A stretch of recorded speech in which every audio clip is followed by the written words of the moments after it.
with lots of joy. So I appreciate that, Ari. Thank you. And I appreciate the invitation. And I'm thrilled to be here, friends. And I'm seeing a lot of beautiful punams, a lot of beautiful faces, and a few that I even recognize, a few from Seattle. So it's great to see everyone, and some from back in the day in Cage. So thank you for that. All right, friends, without further ado, calling this, I'm going to share my screen. There was a handout that went out for the particular passage that we're going to dig into. I'm going to share my screen with PowerPoint. If you've got questions, you can drop them into chat, and maybe Ari will help me with that, because how many things can we see at once? But here we go. I'm going to begin by doing this. Beautiful. Okay. So first of all, yes, Community Scholar Program. Thank you for having me. So the title of this, of our learning this morning, is The Wild and Mild Stories of the Talmud. Once upon a time, about 25 years ago, I started teaching a series called Wild Stories of the Talmud. And I would pull out one particular story that was like astonishing, and we would take a deep dive into it. In the meantime, life changes, and I began to do Daf Yomi, and I'm sure a number of people on the screen are perhaps Daf Yomi people as well. Daf Yomi was the effort that began back in 1923 to study a page of Talmud a day. And friends, I took on the commitment to Daf Yomi recently, November 2020. And it honestly changed my life, because I began to notice that, wait a minute, when you take one piece out, it definitely is different than looking at the pages and the episodes within its context. Now, of course, and I actually see someone who's in a Talmud class that I've been teaching for, oh my goodness, 30 years. I see someone from Seattle that's on. I've absolutely had the experience of teaching Gemara, Talmud, starting from the beginning, going through to the end, whether it was all of Tractate Barachot, or the chapter, of course, the Tractate that had to do with blessings, and that took 11 and a half years. And we've done a number of different straight through Talmud pieces. And however, doing the Daf Yomi really broadened the idea of what is Talmud, and began to realize that these people that appear in these sensational stories are great scholars that appear so often on every page. And I began to focus on this idea of wild and mild.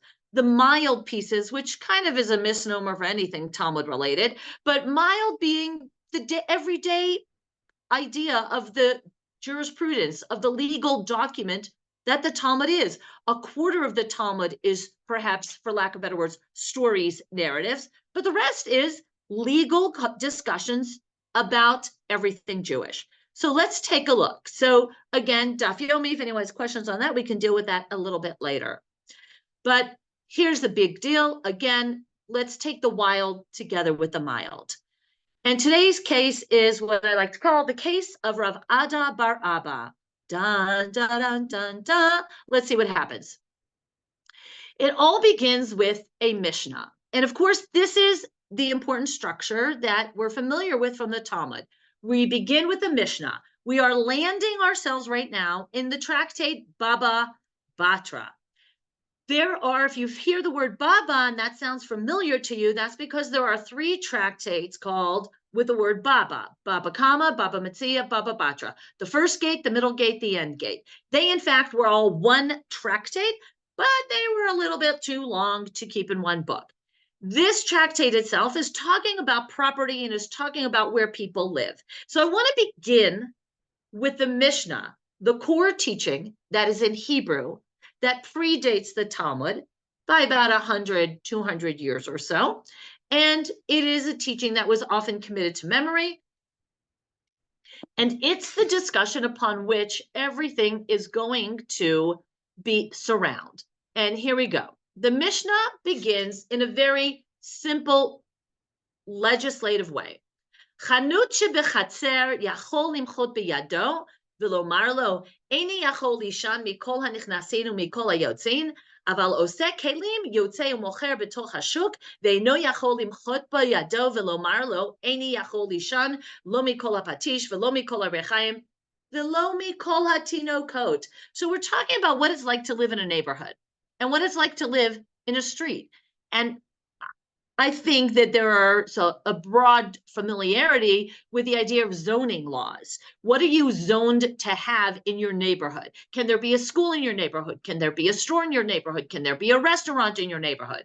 In Mishnaic times, not unlike a number of different European cities that you will go to, that you might go to, communities and neighborhoods were around a courtyard. And so you had a building, and I still see this today. You know, you walk in and woo, there's buildings, apartment buildings all around. And in the middle, there is a shared area. So the Mishnah teaches, if a resident wants to open a store in his courtyard, his neighbor can protest and prevent him from doing so and say to him, I'm unable to sleep due to the sound of people entering the store and the sound of people exiting, meaning your restaurant is keeping me up. But one may fashion utensils in his house and go out and sell them in the market, despite the fact that he's not allowed to set up a store in the courtyard, and the neighbor cannot protest against him doing so and say to him, I can't sleep due to the sound of the hammer you're using to make your utensils, nor can he say, I can't sleep due to the sound mill that you use to grind, nor can he say, I can't sleep due to the sound of the children. He's permitted for one to make a reasonable use of their home. I want to pause here for a moment, okay? So this is the basic Mishnah. And I'm hoping that you're able to connect with this if you've had any perhaps frustrating experiences with your neighbors, conducting a business suddenly out of their home. And here is the Mishnah addressing this basic situation and seeming to say something that we can, you know, get along with. If you're going to have people traipsing back and forth, not okay. However, you can maybe make your goods in your home and then go out to the market and sell it. And then the Mishnah kind of ends with this remark about children. Okay, we love children. I'm zooming into you from the Denver Academy of Torah in Denver. Schools are beautiful things. I want to just mention to you as an aside that something spectacular happens within a few paragraphs here. Within a few paragraphs comes the huge conversation about what is school. Where did schools come from? I bet you didn't see that coming. This Mishnah is talking about a melamed, about a teacher who's teaching in their home. And by the way, as an aside, I want to just mention to you that there were actually two different kinds of schools in Europe. There was a Talmud Torah and there was a cheder. Cheder means room, and that was often the room of the melamed, of the teacher, in his own home.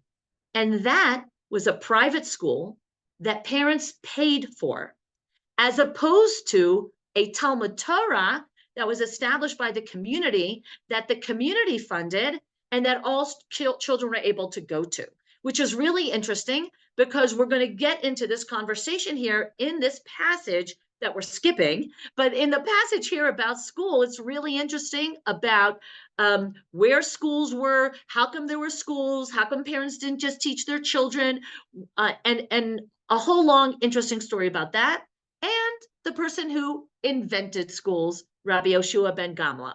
That is a total aside, but I wanted to show you how from a Mishnah we can go off on different tangents and explore different kinds of aspects of rich Jewish life.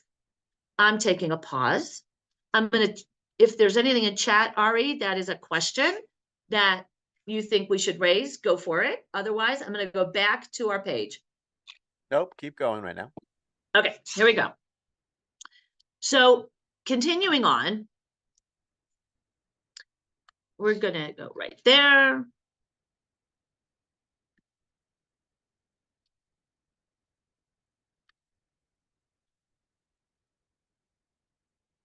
Okay, so we've read our Mishnah and we saw that interesting line about you can have children in your home. And then along the way, like I just said, we get this amazing piece about schools. If it wasn't for Yoshua Gamla, there would be no Torah because he's the one who's responsible for establishing schools. Okay, taking a breath, we're now going to go to our case. Rav Dimi mineharda, I say garos bisvina. And let's go to English just so that we can have plenty of time to discuss. The Gemara relates that a person named Rav Dimi of Neharda. Neharda was a very famous scholarly city in Babylonia. And we're talking about around the 4th century in Babylonia. The exilarch, and I'm sure many of you are familiar with the expression the exilarch. The exilarch was a descendant from the house of David, who was ostensibly the leader in Babylonia. The exilarch said to Rava, a great sage, listen, let's figuring out if Rav Dimi is allowed to come here and sell and open a business in the shuk, in the market. Let's find out if that's okay. Well, why would he not be allowed to? Well, there may be somebody in town, not who's a local, who is already selling dried figs. And therefore, this page of Talmud is talking about, can someone come from outside and open a store, and there's already somebody doing that, and that would not be okay. So Rav Dimi comes and he's got dried figs. And the exilarch says to him, go see if he's a Torah scholar. And then if so, reserve the market for him. Meaning that because he's a scholar, yes, friends, take a deep breath. Because he's a great scholar, we're going to give him a perk. And the perk is that he's going to be allowed to open up a store in the marketplace, maybe even if there were other people selling that. But because he's a Torah scholar, we're going to allow that to happen. He needs to support himself. So the first thing, go find out if he's a Torah scholar. Well, not sure how you would ascertain whether or not someone was a Torah scholar, and you may be a little surprised by the test that is about to follow. Rava said to his student, Rav Ada bar Raba, go and smell his jar, determine about whether or not Rav Dimi is a Torah scholar. So we have the exilarch telling Rava, go see if he was a scholar. You've got Rava now sending his student, Rav Ada bar Abba, to go smell his jar. Check this guy out. Let's see if he is a Torah scholar. And remember, this is the case of dun, dun, dun, dun, dun, Rav Ada bar Abba. So let's see what happens. Okay, friends, there's nothing I can say to prepare you for this case. Here's the case. Rav Ada bar Abba went and asked Rav Dimi a question. Brace yourselves, friends. With regard to an elephant that swallowed a wicker basket. Yes, I don't believe I'm saying this live Sunday morning in a Torah class, but with regard to an elephant that swallowed a wicker basket and excreted it, exceedingly polite, it's intact along with its waste. What is the halacha? Meaning, is this wicker basket that has survived the intestinal tract of the elephant and has come out whole? We want to know if it's a whole vessel, because a whole vessel could be subject to becoming impure. While if it was not a whole vessel, it would not be. And by the way, friends, another big wild story of the Talmud was the oven of Achnai, which is a very similar conversation. Is it whole or is it broken? Is it subject to impurity? Is it not? Uh-oh. An answer was not available to Rav Dimi. I suppose Rav Dimi is thinking to himself, wait a minute, on one hand, it's whole. On the other hand, it's already gone through this elephant's intestinal tract and has been brought back into the world, so to speak, along with waste. And, I'm not sure about you, but if I was Rav Dimi, I wouldn't want to go explore that situation.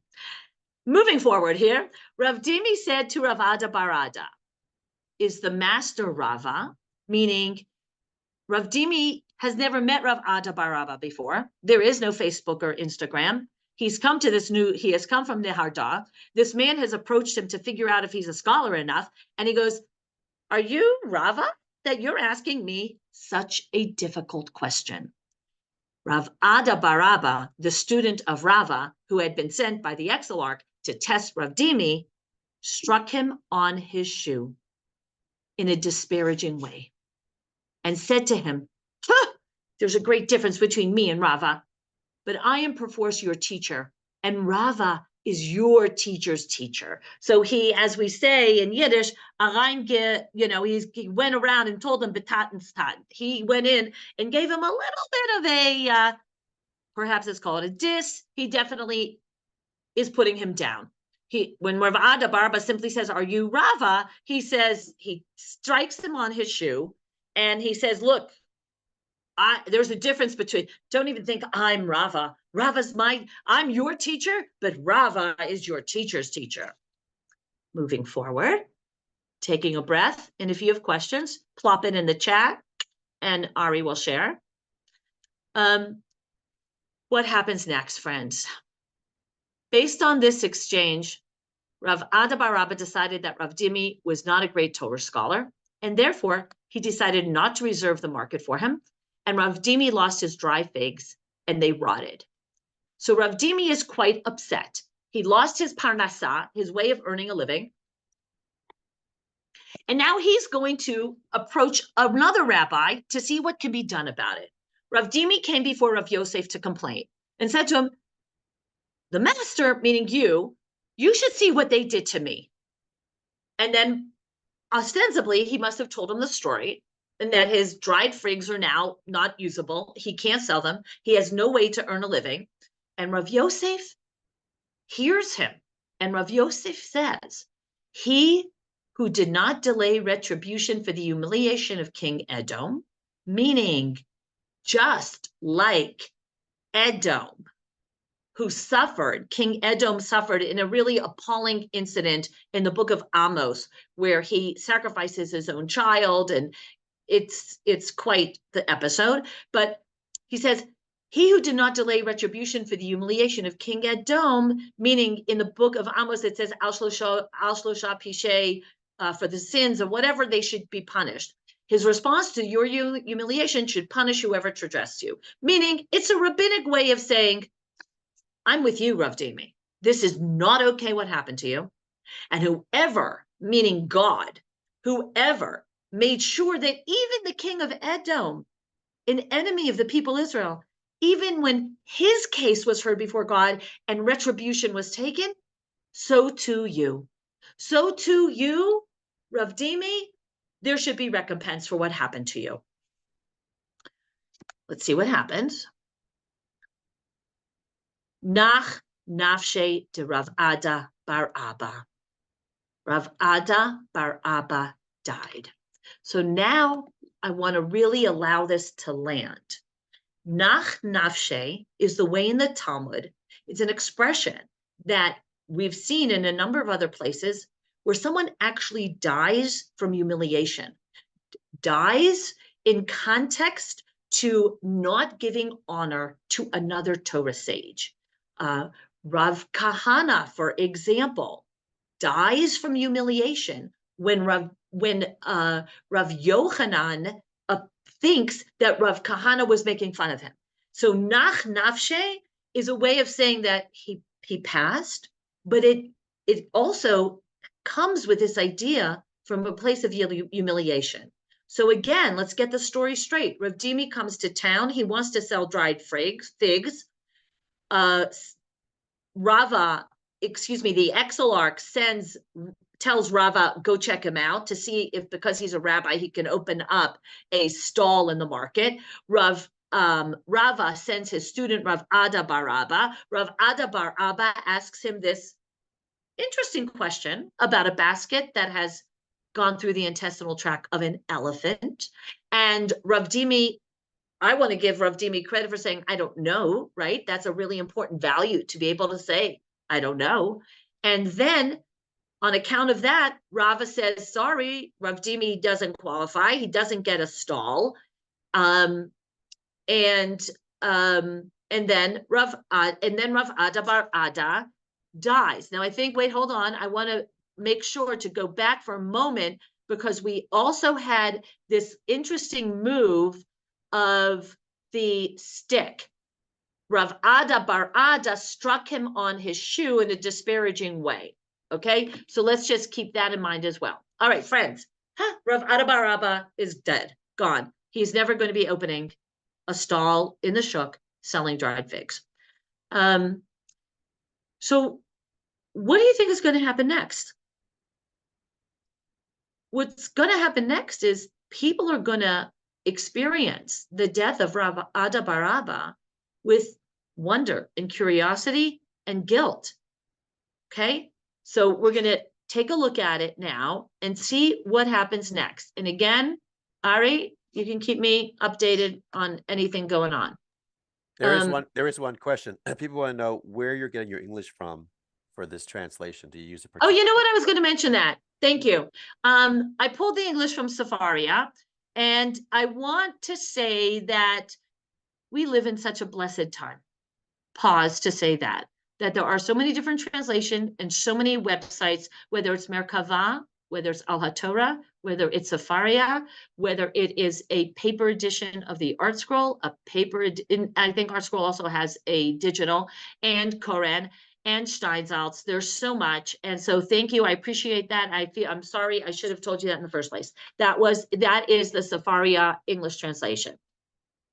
Okay. Back to our tractate, and let's get to this situation of Rav Ada bar Ada. Okay. Beautiful. I mean, not beautiful. Nach nafshe de Rav Ada bar Abba. So Rav Ada bar Abba passes away. He dies. And then we're all thinking to ourselves, who's to blame? And the Talmud is thinking, who's to blame? And now comes, this is right from the Talmud. This is what follows. Rav Yosef says, I punished him. I'm to blame for his death as I cursed him. Meaning, when Rav Dimi came to Rav Yosef and said,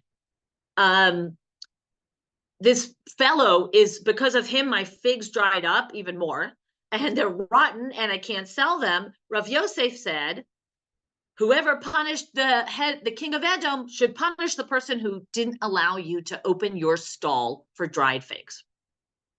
Rav Dimi, who had come from Neharda, said, I punished him as he caused my loss of dried figs, meaning I'm feeling guilty about this, because if I hadn't come from Neharda, and if I hadn't brought my dried figs, and if I hadn't asked the question, and if I hadn't gone to Rav Yosef, then Rav Ada bar Raba would still be alive. Now we are getting a little more information about Rav Ada bar Raba, because now comes Abaye. Abaye and Rava were partners in teaching and in study. Abaye said, I punished him, meaning it's on my account, because he did not exhibit proper respect for me. Now Abaye is going back in time, and he's saying, as our Rav Ada bar Abba said to the sages, one time Ada bar Abba remarked this to his colleagues, his fellow sages, instead of gnawing on the bones in the school of Abaye, you would do better to eat the fatty meat in the school of Rava. Meaning somebody might have said to him, hey, what do you think? Who's a better teacher, Abaye or Rava? And he answered, you know, if you go to Abaye, it's basically you're chewing on bones. You really want to learn? Go to the nice fatty meat of Rava. So Abaye now is feeling guilty. He's another leader of the community. And then Rava feels guilty. I punished him, as when he would go to the butcher to buy a piece of meat, he would say to the butchers, I will take meat before Rava's servant, as I am greater than he is. Whoa, whoa, whoa, whoa. Now we're learning more about Rav Ada bar Raba. That Rav Ada bar Ada, you know, he's standing in the butcher and he's saying, get out of the way, servant of Rava. I take precedence. I'm greater than he is. Then, and now we get another bit of a short story. Now comes a new character, Rav Nachman bar Yitzchak. He says, I punished him, meaning it was on my account that he was punished, because this is what happened once. As Rav Nachman bar Yitzchak was the head of the Kala, I'm going to pause for a minute. Kala is a word used for the gatherings of Torah study during the months of Elul and Adar. During those two particular months, there would be conventions, there would be gatherings of the community scholars program. People would go on retreats and they would go study. And Rav Nachman Bar Yitzchak would teach the students immediately after the lesson taught by the head of the academy, meaning Rav Nachman Bar Yitzchak was the TA maybe. So after a big lecture happened, Rav Nachman Bar Yitzchak would go and fill everybody in if they missed something. Every day before he went in for the Kala lecture, he reviewed his lecture with Rav Ada Bar Abba. And then he would enter the study hall for the Kala, meaning there's this huge lecture, and then there's smaller groups that are reviewing it from the day before. On one particular day, on that day, Rav Papa and Rav Huna, the son of Rav Yoshua, sees Rav Ada Bar Abba because they had not been present at the conclusion of the lecture of Rava, meaning they see Rav Ada Bar Abba, and they say, hey, tell us how Rava stated these halachot, the laws of the animal tithe. And Rav Ada Bar Abba said to them, Rava said this and Rava said that. And in the meantime, it grew late for Rav Nachman Bar Yitzchak, and Rav Ada Bar Ada had not yet arrived. Meaning, and I think if you've ever gone to a conference of lots of sessions and maybe even one kind of a kalan, maybe a scholars program, maybe a conference, maybe a cage conference, you're running from lesson to lesson and you get to the lesson and, maybe the door's not open or the person from before is still talking, or maybe they're still cleaning up and everybody's feathers get ruffled. And so Rav Nachman Bar Yitzchak wants to start, but his TA, Rav Ada Bar Ada, is not there yet. The sages said to Rav Nachman Bar Yitzchak, come on, man, arise and teach us. It's late. What does the master sit and wait? Rav Nachman Bar Yitzchak said to them, I'm sitting and waiting. Listen to this comment. Everyone take a deep breath. Rav Nachman Bar Yitzchak, the TA, said to them, I'm sitting and waiting for the biur of Rav Ada Bar Abba, who presumably died. So Rav Nachman, who's about to give the session, is waiting for Rav Ada Bar Ada to get there. Rav Ada Bar Abba is his kind of TA who has to show up in order to be able to give over the lesson afterwards. And what does Rav Nachman Bar Yitzchak say? Oh my gosh. It's almost like saying in our vernacular, I'm going to die here. He must have died. What did he do? Die on the way? What the heck happened? I'm sitting and waiting for the biur, the coffin of Rav Ada Bar Abba. Meaning, he's like rolling his eyes and he's going, well, I don't know, maybe he died.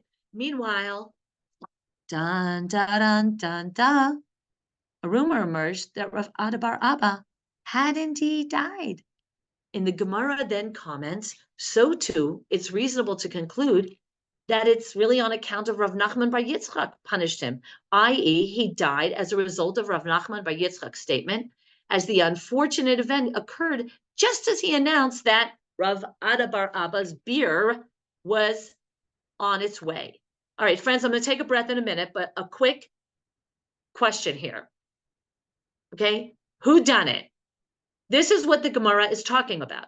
Who is responsible? It's kind of like the game Clue. Who is responsible for the death of Rav Ada Bar Abba? What caused it? Was it Rav Yosef, who had sided with Rav Dimi and had said, whoever had punished, meaning God, who punished the head of Edom, King of Edom, that's who should take care of the comeuppance of Rav Dimi, who wasn't able to sell his figs, and the death, and therefore Rav Ada Bar Abba died ostensibly because of what Rav Yosef had said when he sided with Rav Dimi about the case of the figs. Rav Dimi is feeling responsible. It was my case. If it hadn't been for me, this all wouldn't have gone down. Abaye is saying, one time, when asked who to study with, Rava or Abaye, everyone were saying Rava. He didn't respect me. Rava is saying, when I sent my servant to the butcher, and Rav Ada Bar Abba would say, hey, get out of my way, dude. I deserve more respect than you. And then finally, Rav Nachman's Bar Yitzchak's off-the-cuff comment, which is like, I'm waiting for him to get in here. What is he, dead? So I'm going to pause for a minute. Pausing. All right, friends, what are your thoughts on this? And if people can't speak, please put in the chat. What are you thinking of this? And I want to just remind you of the trajectory. We started with this mishna about, can you sell things out of your house? Where is it okay to sell things? Can you make things? Can you go to the market? We get the case of Rav Dimi. And now all of a sudden we're off on this track of this other fellow, Rav Baraba, who's a sage in Babylonia, who dies in some sort of unexpected way. So what's going on here? Ari, I see Mona's hand up. What do we do here? Well, first we ask people to, I opened the chat so people can put their guesses in the chat, right? So I see like Cindy O'Neill has already put something in there. Ria Dorn has put something in there. So let's let people give them a moment, and we'll unmute Mona. And while she's talking, people please participate and guess. Do they have to guess? They have to say in which room in the house this all happened and what the item they used for the murder. Was it in the the library, the parlor room, this, right, that? Okay. So hold on. Let's get Mona. Okay. We give Mona the opportunity. Go ahead, Mona. Hi, thank you. This is wonderful. And I'm doing Daf Yomi and loving it. I think one of the things that intrigues me about learning Talmud is the rivalry between the rabbis and the competition, who's on top, who's better, and also the tradition of giving each other the evil eye, in which case you basically kill a person. And you kill a person by putting them down, by making them ashamed, and the blood draws from their face and they become white. So I see this as the kind of the guilt reaction to what's happening often in the Talmud when the rabbis are vying with each other and putting each other down in ways that can be deadly. Thank you, Mona. And I appreciate that you're bringing some breadth here from doing Daf Yomi. And, whether we call it survivor guilt or, thinking everyone, I think it's really very human, friends, to think, was this my fault? What did I do wrong? And Mona's also reminding us that there really is an intensity of the relationship and of classroom. I love to teach a piece called Life and Death in the Classroom. And that was, of course, the story of Rabbi Yochanan Rabbi Kahana. And the reason why I am fond of teaching it is I'm fond of teaching it to teachers, because I think if we reflected on our own experience in school, we could all probably remember that little comment the second grade teacher made to us, or the fourth grade teacher, or the high school teacher. We may not remember everyday life of our school years, but we remember the day that a specific teacher made us, as Rona said, go white when they said something. And sometimes it was an off-the-cuff comment. And I think we can find not only in the Talmud and not only in the Torah, and by the way, this week's Torah portion really speaks to the power of words. And if you looked at the Torah portion about Balak, we've got a talking donkey, and we've got the prophet Bilam wanting to curse, and instead it's blessings. And I think this Torah portion really highlights this similar idea of the power of words, and also the fear that people have of a bad word. And so we have to be very sensitive. And by the way, we're only human. How many times I can reflect on when something just came out and I'm like, oh, Lord, have mercy. I did not mean to say that. And then we attempt to apologize, and we try to apologize. And the question is there a way to take back your words? It's really hard. And so I think to a certain degree, these episodes are there to teach us and remind us, we who study, we who learn together, the precarious nature of the Beit Midrash, the precarious nature of learning together. And we are all so vulnerable. And one of the things I studied when I began to teach adults is that andragogy is different than pedagogy, in that adults are not thrilled about raising their hand and revealing that they don't know. Adults who are in other parts of their life, the experts running a company at the top of their field, then have to make themselves so vulnerable by raising a hand and say, I didn't understand that. And that's hard. And so what we're looking at here is very much the sensitivity to the dynamics and the back and forth of a classroom. Okay, let's take a look. All right, I'm seeing that people are voting. Maybe we should have done a poll. You know, there's a way to do a poll online. Who's responsible? And I'm really, and absolutely, it was the will of Hashem for sure. And I also like to think of it also maybe perhaps a little psychologically of what really hurt Rav Ada bar Abba the most.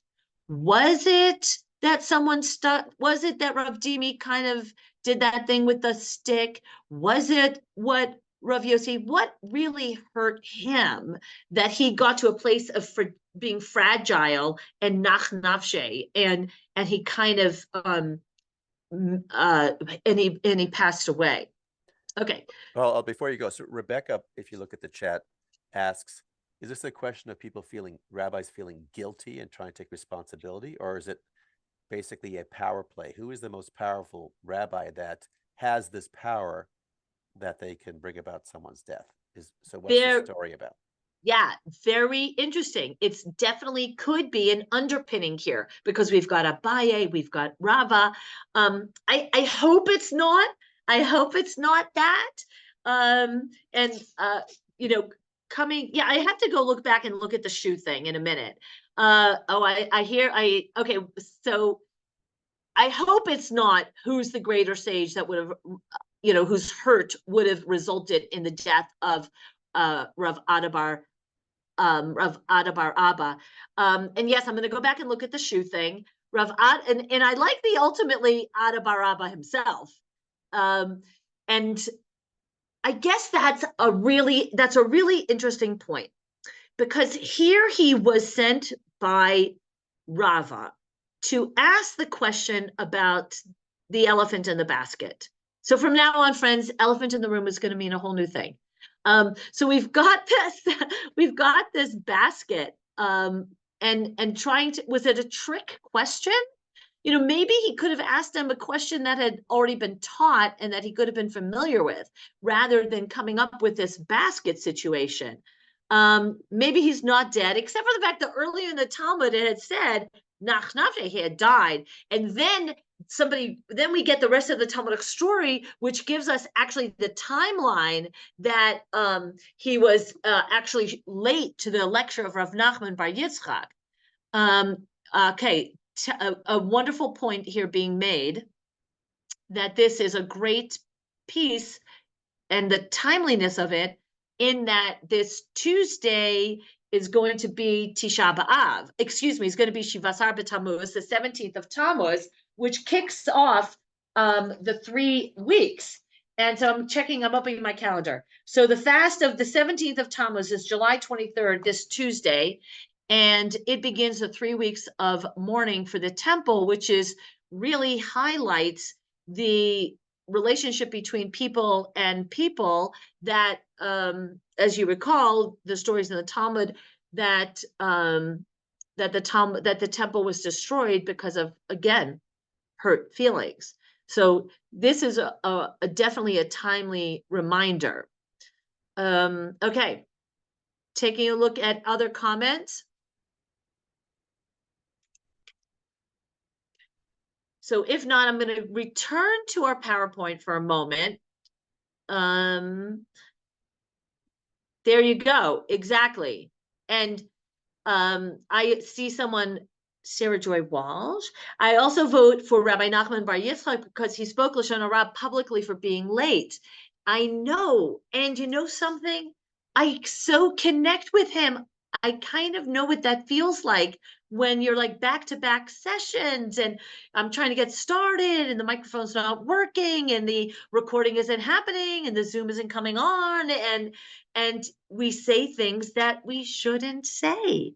And that's where we, you know, not only do we have to kind of discipline ourselves about what we say, the deeper inner work is to navigate our feelings, and that it's not necessarily about you. Take a deep breath. We're going to start in 5 minutes. It's going to be okay. So going back to the PowerPoint for a minute, I'm going to, with your permission, go back to the foot. To who stood what to whose foot. Okay, Rav Ada bar Abba struck him on his shoe in a disparaging way, saying there's a great difference between me and Rava, and I am your teacher, and Rava is your teacher's teacher. So Rav Ada kind of took his cane and struck him on the shoe. And so that's where we get to the point of, was Rav Ada bar Abba himself responsible for what happened? But Rav Dimi was the one who had pushed him in that way. So hold on. Rav Dimi said to, okay, yeah, so Rav Dimi was the one who Rav Ada bar Abba struck him on his shoe. And so kind of ironically, Rav Dimi is blaming himself and saying, I'm the one that caused it. Well, but because of the dried figs. And I hear someone's comment that it was Rav Ada bar Abba himself, because he's the one that kind of struck Rav Dimi with his shoe, right? Rav Dimi said, and Rav Ada struck Rav Dimi on the shoe. And so maybe I feel like that's kind of like blaming the victim, friends, here so he hits him on the shoe, so Rav Dimi's responsible because he said something to make him hit him on the shoe? Or is it, no, Rav Ada bar Abba, you disrespected Rav Dimi, you asked him this question, this crazy question, and then when Rav Dimi kind of challenges, like, could you tell me who you are? That Rav Ada bar Abba feels insulted, like, oh, you think, what, I'm not good enough for you? You have to be Rava asking you the question? And he struck him with with his stick. Going backwards. Okay, so now we come back to this idea of whose fault is it? Who's done it? What caused the death? Was it Rav Yosef, who sided with Rav Dimi and said, whoever's causing this, they should have the same fate as the king of Edom? So he's the one that caused Rav Ada bar Abba to die, because Rav Ada bar Abba is the one who said no to him. Although you could say maybe it was Rava ultimately.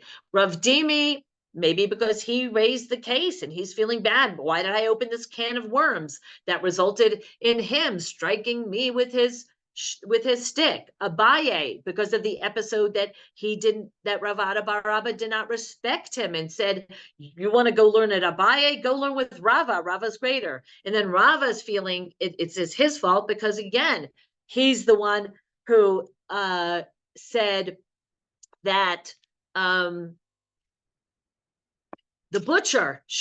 his butcher should take precedence. And then finally, Rav Nachman bar Yitzchak with this off-the-cuff comment. And so I want to talk I just want to speak with you a little bit about this off-the-cuff comment that Rav Nachman bar Yitzchak made, and talk a little bit about it. And just pause and think about something that I found in an article about, in I think Psychology Today, actually, that what happens when we make hurtful comments. Often people will utter hurtful words to others with no motive, or their motive could be simply to relieve their own pain. Remaining silent or strong-willed can be hard to do when one is taken by surprise by hurtful words. And I think that whole surprise element is interesting here. The best way to handle being on the receiving end of hurtful words is to see through the anger to the deeper reason behind the statement, suggests Dr. Feleva. As with actions, so with words. Occasionally, we say things that we immediately wish we could take back. We feel we didn't mean it. We don't know where the words came from. It may even seem as if we didn't say anything. Rather, we heard ourselves saying this or that. I don't know if any of you have had that experience, but I totally have had that experience of saying something and then like, oh my God, where did that come from? We're all aware of this phenomenon, which is why on important occasions, and I love this, we may opt to write a letter or an email rather than speaking, because we want our words to match our intentions. But a letter is not always an option. And even if it is, it's an impulsively written letter can sometimes not be the best either. I'm saying I'm grateful, but I'm going to unshare and open it up for any more comments or questions, and to also reflect on, the bigger idea, which to me always is, Why is this in the Talmud? So the Talmud ostensibly is a work that was put together for us to know Jewish law. So why wasn't the episode over when we heard that? And by the way, I don't think we ever find the answer about that basket on the elephant. And so that's when we really have to dig a little deeper and think, what is going on here? And to me, the big question is, it wasn't enough for us to know that there are laws about, can I open up a pottery studio in my home and let customers come in and out? That was the Mishnah, basically. And then we go off on this tangent. Ari, you look like you want to say something. No, I was fascinated. I was looking to see if we had the answer to the elephant basket, because people are very concerned now. Mona wants to know, like, what happens with the basket she buys at the market? She doesn't know where it comes from. Well, I don't even want to go there. Let me see. I get the whole thing about us learning from stories, but the idea that our words and our thoughts can reveal world consequences, misleading and scary and dangerous. Say more about that, either in the chat or if you can unmute, that's up to Ari. Yeah, I think that the shoe is kind of an indication of a disparagement, right? And in levirate marriage, it's also a disparagement, meaning I don't want to fulfill my obligation. So I get the whole thing about us learning from stories, right? Okay, let's talk about that. So I want to really deeply talk about this. To what degree do words that come out in a very cavalier way sometimes have long-standing effects? Are we all able to say, oh, that was just a joke?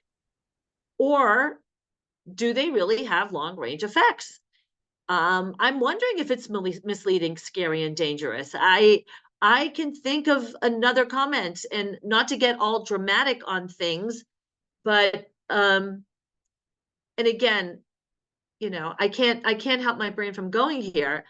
There's so much gun violence, friends, and gun violence around young people. And sometimes, I'm going to use the word, it's literally triggered by a comment. And the kids, of course, they shouldn't have guns, but high school kids are notorious because their brains are growing, they're learning, but they're notorious for saying things that are very like a diss. And then it leads sometimes to catastrophic things. And then kids will say, I didn't mean it. And how many times in a principal's office do kids come in and teachers come in and they said this and she said that and then he said that and then boom, it's all exploding, and it's really hard. I think there's some great sages that talk about how we have 2 ears and 1 mouth. And, that said, words have a tremendous impact on people. I can't tell you how many times I've gone to sleep thinking, why did I say that? Or with the echo of something that someone had said to me or about me, or that delicious, wonderful phenomenon of when someone comes and does the favor to you and tells you what someone said about you. That's always super fun. Okay, the words spoken are very hard to forget. Yep. Thank you, Lindy. I am telling you, thinking about the things that folks have said to us or things that we've heard. The bullying. Yes, Deborah. Mona, I appreciate how the Talmud portrays the rabbis as real people with feelings. Yes. They're human. These stories therefore speak to us, including the ways we can hurt people with our words. And, I think that probably this story really resonated with me is because it felt so very human. It felt human in that we're trying to see, is someone worthy? We're putting someone past a test. It feels very human because there's a multiplicity of people saying, wait, it was my fault. It was my fault. I did this, which really speaks to the complexities of human action, that we're all trying to build a community. We're all trying to be together, whether it's at a synagogue, a temple, a school, a shul, a JCC, a learning program. And we have committee meetings and we have board meetings, and things get said. And Ari shared with you that I have this new challenge in life, but something that I didn't even tell Ari is that I am also the president of my synagogue. I'm not sure how I'm doing it all, but you know, I get these wonderful text messages a few minutes before Shabbat. Why did you put that flyer in the newsletter? And so we can look at this story on one hand and say, oh, this is a Talmudic story, but yet on the other hand, there's a lot of resonating here. And yes, Lindy, that's one of the first things we teach kids and teachers now, is that song is so not okay. And it is such a false narrative and a false teaching, because sometimes, you know, the words stay with us a really, really long time, maybe even longer than somebody sticking their cane in our shoe. All right, we have a few minutes left.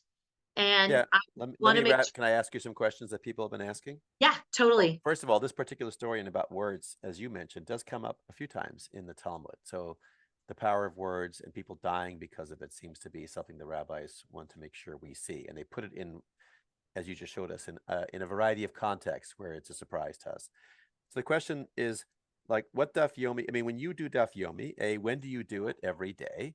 And how much time do you give to it? Because this particular piece is just a little piece of a daf, right? So you must have read the whole daf, then you had to choose, then this piece stuck out, right? I mean, you can't really understand everything you see, I think, in that one certain period of time you're studying Daf Yomi, because you're not doing it all day. You're president of your shul, you're doing school stuff, and you have kids and grandkids, I think.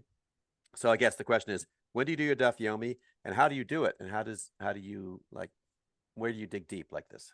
Okay, so thank you. It's a phenomenal question. So here's how I do it. I get up early in the morning. I'm just going to say, I get up at 5 a.m.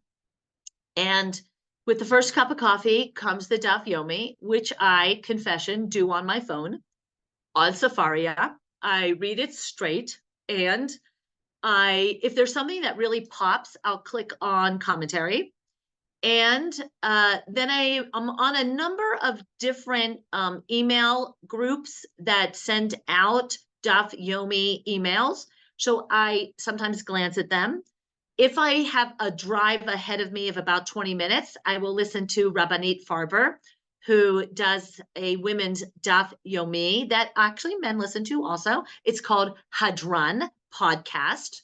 And there's another wild video podcast by Rabbi Eli Stefanski, my second cousin once removed, who probably does the most entertaining Daf Yomi with, I'm telling you, thousands of participants. So you can check him out. And so that's how I do Daf Yomi. Also, confession, I have my beloved spouse, Rabbi Moshe Kletenik, taught Daf Yomi for 2 cycles. That means 14, 15 years. And he does Daf Yomi as well. So often I will check in on the Daf Yomi situation at dinner time. And so that's how I do Daf Yomi. I think it's phenomenal to do Daf Yomi. And the challenge is Shabbat, which I use. I will say the reason why it's a challenge is it was a challenge here because I literally had to go and borrow a Talmud from someone that I met in synagogue who I'd never met before, but I did get their volume so I could do it Shabbat afternoon because I couldn't use my phone because I don't use my phone on Shabbat. And I have a Koren Talmud at home and an art scroll at home. I use the Koren for Daf Yomi. And if there's a particularly interesting episode, I will pull out the art scroll. There's the answer, Ari. So get up at 5 a.m. and have coffee and start your day early is what you're saying. There was another question about women in Daf Yomi, because that's a pretty new phenomenon. I mean, women were not encouraged or maybe permitted to do this, and now there's a lot going on. And there was an article from my Maimonides High School about a young Jewish woman who is the youngest woman ever to finish Daf Yomi or do Daf Yomi. So I don't know if you wanted to comment on that. Sure, I will comment on it. So first of all, I happened to be in Israel in 2018 when there was the big, I believe that was the year, when there was the big, for the first ever women's Daf Yomi Siyum at Binyanei Huma in Jerusalem. It was unbelievable. But friends, here's the interesting point. I didn't start Daf Yomi then. I started Daf because I felt like, oh my gosh, I don't have time. And maybe it was something about COVID. A lot of people are saying things like that. I think we've changed our behaviors. But I started November 2020. And I think sometimes you get an idea in your head and it plants a seed and it takes a while. But I want to totally celebrate women doing Daf Yomi. By the way, Ari, when you said there's an article, I thought you meant the article I wrote on Daf Yomi. You can find an article that I wrote on Daf Yomi at E-Jewish Philanthropy, published a number of years ago when I started doing the Daf, and talked a little bit about what the Daf Yomi is and what the obligation feels like. So it's really, on some ways people are afraid to make a commitment because, oh, I'm not going to be able to do it. But I'm all for it. It took me a long time to make that commitment, and I'm really so happy that I'm still doing it. And it's probably definitely, I have said so many times, I'm going to go to yoga every day. I'm going to, run every day. I'm going to go to the gym. I do walk every day, but, oh, thank you for putting that in there. But doing the Daf, what gives me satisfaction is it's actually something I started and I'm still doing. Yay. Ari, what else do you got? Well, I think our time is up. So we're going to wrap up as follows. I will do a follow-up email. People have asked for the links to the two Daf Yomi sites you mentioned, the Hadran and to, Eric Stefanski. And we'll send your article and some other stuff that we've learned today. And I think I just wanted to say thank you for spending 1 hour and sharing one part of a Daf that you learned. So how many pages in the Talmud? What's the total number of? Oh, I have that. Actually, I wrote that was on the screen. Here we go. That was on the screen. I think there were 7,000. 1 minute. I think it was, come on, how to end with a bang. There were, sorry, I thought I put it in. You can look it on Wikipedia. Thousands, right? So I'm just saying, there's 7,000. Lots of CSP programs with you now. We'll just do every page. Ari, you know what? We're all gonna tune into your phone with you at 5 a.m. in the morning. Yeah, come on. West Coast time. I also want to say My Jewish Learning is also a Daf Yomi email that you could get every day. Okay. Anyway, thank you, everyone. It was great being here. Thank you so much, and wonderful to see familiar faces. And everyone, have a Shavua Tov, a great week. Thank you, Rivy. Thank you, everybody. You are welcome. Take care. Bye-bye. Have a educational week. We'll see you more in CSP. Amen. Bye.